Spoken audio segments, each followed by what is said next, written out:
টাটকা লইট্টা মাছ খাওয়ার থেকে আমরা লইট্টা মাছের শুটকিটা সবচেয়ে বেশি পছন্দ করি। 99% মানুষই আমরা শুটকি খুবই পছন্দ করি, বাট কাঁচা মাছটা আমরা অনেকেই পছন্দ করি না।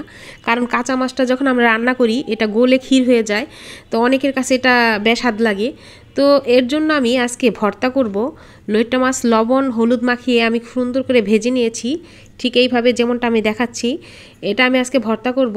আর ভর্তা যে এত মজার হয় সেটা আমার জানা ছিল না, তাইলে আমি অনেক আগে থেকেই ট্রাই করতাম।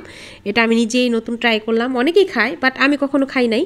তো এর জন্য আমার শুকনো মরিচ লাগবে, আর পেঁয়াজের বেরেস্তা করে নিয়েছি আমি, একটু মোটামুটি বেরেস্তা, খুব বেশি ভাজি নাই। তার সাথে আমি কিছু কাঁচামরিচও ভেজে নিয়েছিলাম। আর সাথে আমার লাগবে ধনিয়া পাতা। আপনারা ইচ্ছা করলে এখানে আপনি কাঁচামরিচ কাঁচা ইউজ করতে পারেন, যার যার রুচি অনুযায়ী আর কি। আমার শুকনো মরিচের ভর্তাটা বেশি ভালো লাগে। আর ভর্তা বলতে শুকনো মরিচ, এটাই আসলে অনেকে কাঁচামরিচও দেয়, তো যার যার ইচ্ছা আর কি। আমি শুকনো মরিচ নিয়েছি, খুব ভালো করে লবণের সাথে মেখে নিচ্ছি, মানে বেশি ভালো করে থেতো না করলে তো ভর্তার স্বাদটা হবে না। তারপর আমি পেঁয়াজের বেরেস্তাগুলো ভালো করে মেখে নিয়ে ধনিয়া পাতা দিয়ে একসাথে খুব সুন্দর করে এটা মেখে নরম করে নিব। যেহেতু এটা মাছের ভর্তা হাতে করতেছি, অনেকে আপনারা ব্লেন্ডার মেশিনে করতে পারেন, তাতে আরও বেশি হয়তো টেস্ট হতে পারে। আমি এটা হাতে মেখেই ভর্তাটা তৈরি করব। এখন আমি মাছ ভাজাগুলা সুন্দর করে ভেজে রেখেছিলাম, এই মাছগুলো এখন দিয়ে দিব। এর ভিতরে কাঁটা আছে, কাঁটাগুলো খুব নরম। আমরা অনেকেই কাঁটাগুলো শুধু খেয়ে ফেলি, মানে মাছের সাথে খাওয়া যায়, আবার ভালো না লাগলে কাঁটাগুলো তুলে ফেলে দিতে পারেন। আমি কিছুটা ফেলে দিয়েছি, আর আমার ভালো লাগে এর জন্য কিছুটা রেখে দিয়েছি। তো যাই হোক, এখন আমি ভর্তাটা খুব সুন্দর করে মেখে নিব।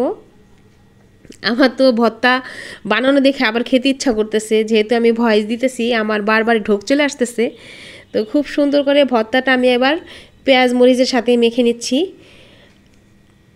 ভর্তাটা একটু গরম, তো আমার একটু মাখাইতে একটু সমস্যা হচ্ছে। যাই হোক, আমি খুব সুন্দর করে মথে নিচ্ছি। হাতে কিন্তু কাটা লাগার ভয় নাই, কারণ এই মাছের কাটা খুবই নরম, হাতে ফোটে না।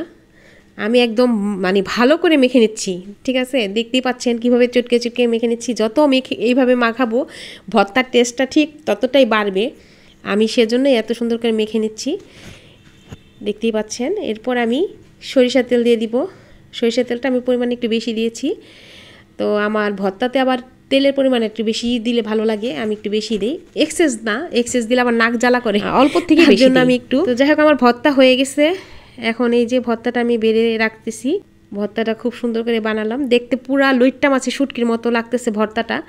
অলরেডি আমার হাজবেন্ড খেয়ে বলতেছে যে আমি লইট্টা মাছের শুটকি ভর্তা বানাইছি, কারণ ও কাঁচা মাছ পছন্দ করে না, রান্না করলে খেতে চায় না। তা আমি ভাবলাম যে ভর্তা করে দিলে অবশ্য খাবে। তো আমি বলিও নাই যে ভর্তা করছি, ও মানে খেয়েই বলতেছে লইট্টা মাছের শুটকি ভর্তা। আসলে না, লইট্টা মাছের থেকে মজা। আজ এ পর্যন্তই, আল্লাহ হাফেজ।